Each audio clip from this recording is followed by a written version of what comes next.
Valentin Delpol, vous évoluez dans Créanciers, une pièce tragicomique. Depuis combien de temps n'étiez-vous pas remonté sur scène? Benjamin Baroche, depuis 2004, j'avais joué Richard II, un Shakespeare. Philippe Calvario, le metteur en scène, note de la rédaction, est venu me chercher. Quand on sort du théâtre public, on se met à faire de l'image et on a d'autres objectifs. Puis on se dit va falloir que moi-même j'aille repêcher tout seul, j'étais en train de penser à ça avant de décrocher Tessier. J'avais écrit un seul en scène sur cela. Quel genre préférez-vous jouer? C'est comme choisir entre son père et sa mère. Dans la tragédie, il y a de la comédie et vice-versa. Je suis très heureux, parce que ça faisait 20 ans que je n'étais pas monté sur un plateau. Merci à Philippe de me faire venir avec du Strindberg. Parce que vraiment, j'aurais pu jouer autre chose et j'aurais été très content, ce n'est pas le problème. Mais là, j'ai eu très peur dès le départ parce que la partition était très compliquée, je l'ai tout de suite senti. L'adaptation était très belle. Évidemment, la position du curseur était haute, mais je me suis dit c'est un défi formidable de pouvoir jouer ce mec-là avec ce texte-là. Dans chaque réplique, il y a un truc qui est drôle et en même temps pas drôle, c'est du venin. Après la représentation du 19 mars 2023, la pièce sera rejouée en novembre-décembre. Aimeriez-vous jouer en province, car les fans d'ici tout commence souhaiteraient vous voir près de chez eux? Jouer cette partition seulement 15 fois, je trouvais ça dommage. Quand on m'a proposé de reprendre le théâtre, c'était une très bonne nouvelle, car on va pouvoir continuer le voyage et explorer. Si on peut le jouer dehors, ce serait super. Dans cette pièce, qu'est-ce qui vous plaît le plus dans votre personnage de Gustave? Le côté dark et sociopathe. J'ai mis un faux ongle noir et une bague noire au personnage comme signe extérieur, car cela me parle pour incarner ce genre de type. Il y a un côté masochiste chez lui. C'est un aliéné, un mec qui a décidé de vivre avec la haine et non avec l'amour. Il aime faire du mal. J'ai rêvé du théâtre pendant 20 ans. Quel a été votre ressenti après la première de Créanciers le 2 mars 2023? J'avais beaucoup de pression. Dès qu'il m'a proposé le rôle au mois d'août, j'avais le trac. Je me suis senti libéré en me disant c'est pour de vrai. J'ai rêvé du théâtre pendant 20 ans et là c'est la réalité. À la fin de la pièce, j'ai ressenti le début d'un travail, car elle n'est pas facile à jouer. Dès que je finis sur scène, je parle avec mon metteur en scène et avec Marlène Darocha, qui a collaboré à l'adaptation et à la mise en scène de la pièce, note de la rédaction. Elle n'est pas sur scène et c'est elle qui entend vraiment la partition. Elle est là depuis le début des répétitions. Avez-vous accepté tout de suite la proposition malgré vos emplois du temps chargés? J'ai tout de suite appelé Philippe pour accepter, car je connaissais son travail. J'ai ensuite appelé la production d'ici tout commence pour leur expliquer et ils étaient très heureux. Je pense que pour eux c'est gagnant que sur une quotidienne de TF1, on me propose un rôle de Strindberg, car ils savent que je viens du théâtre public.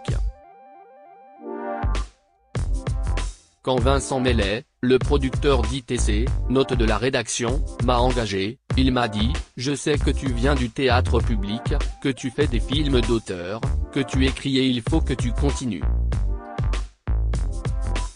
Cela montre que pour TF1 et une série quotidienne UN, on peut faire ce pont. On est avant tout acteur.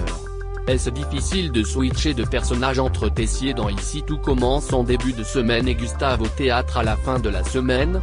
Non, car l'un nourrit l'autre. Le plus fatigant est de faire les allers-retours. Apprendre le texte de Gustave alors que je continue à tourner Ici tout commence, j'ai eu peur de ne pas y arriver. C'est simplement de la fatigue et psychiquement il fallait que j'aie du cerveau libre. Tous les soirs, je n'ai pas vécu ma vie normale. Je me suis excusé auprès de ma femme et j'apprenais le texte de Gustave. J'ai fait ça pendant 2 mois et demi. C'était la condition sine qua non sinon je n'y arrivais pas. Ce n'était pas possible d'arrêter temporairement la série. Fallait que je m'accroche. Quels sont les points communs entre votre personnage de Gustave dans la pièce et de Tessier dans Ici tout commence? Il retombe toujours sur ses pattes. Ce sont des mecs increvables.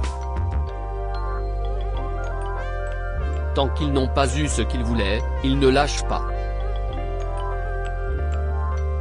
Cela ne sera plus jamais pareil entre Tessier et Clotilde dans Ici tout commence globalement. Qu'est-ce qui attend Tessier dans les prochaines semaines? Il y a une catastrophe qui arrive. Suspens. Qu'avez-vous ressenti en découvrant le scénario sur les origines d'Axel, qui est le fils d'Auguste Armand? C'est shakespearien, j'aime bien quand ils font des choses comme cela avec les histoires d'héritage. C'est vraiment l'ADN de la série. Comment Tessier va faire face au dernier rebondissement le concernant avec notamment Clotilde, qui est impliquée dans l'histoire de la cocaïne retrouvée chez lui 5 ans plus tôt. C'est un truc qui l'a rendu fou. C'est une grande et énorme trahison pour lui. Cela ne sera plus jamais pareil entre Tessier et Clotilde. Cela va vraiment changer le destin du personnage maintenant qu'il sait qu'elle a planqué de la cocaïne chez lui pour qu'il se fasse arrêter par les flics et qu'il ne monte pas sa pâtisserie. Tessier c'est un mec qui a perdu comme Gustave, mon personnage dans la pièce. C'est un mec brillant qu'on a aussi défoncé. Théo se rapproche d'Anaïs. Celle-ci ne serait-elle pas la belle-fille idéale pour Tessier puisque Martha, Célia et Vic étaient des folles pour lui? Mais le fils est encore plus fou que le père. Je pense qu'il n'y a aucune chance pour que Théo vive une histoire d'amour normale. Théo est encore plus fou que Tessier. Vous avez déclaré que votre contrat se terminait en juillet 2023. Une déclaration qui a fait beaucoup réagir les fans, au point que certains menacent de ne plus regarder la série en cas de départ. Au début du feuilleton vous étiez le méchant, au point de recevoir des lettres d'insultes, et aujourd'hui vous êtes considéré comme le pilier. Que ressentez-vous? Une énorme reconnaissance. Les gens sont super et sont extrêmement généreux à chaque fois qu'ils viennent me voir. C'est vraiment extraordinaire pour un acteur de vivre ça. J'essaie d'être le plus gentil, le plus généreux possible même quand je suis fatigué. Le fait qu'ils viennent voir du Strindberg c'est génial. Ne vous sentez-vous pas prisonnier de votre personnage? Le jour où je me sentirai un peu prisonnier, je partirai. Mais là, ce n'est absolument pas le cas. Je prends les choses au jour le jour. Je verrai en juillet ce qu'il se passera, je parlerai avec les producteurs. Créancier se joue au théâtre de l'Épée de Bois, à Vincennes, du jeudi au samedi à 19 h et du samedi au dimanche à 14 h 30 jusqu'au 19 mars. La pièce sera rejouée du 9 novembre au 3 décembre 2023.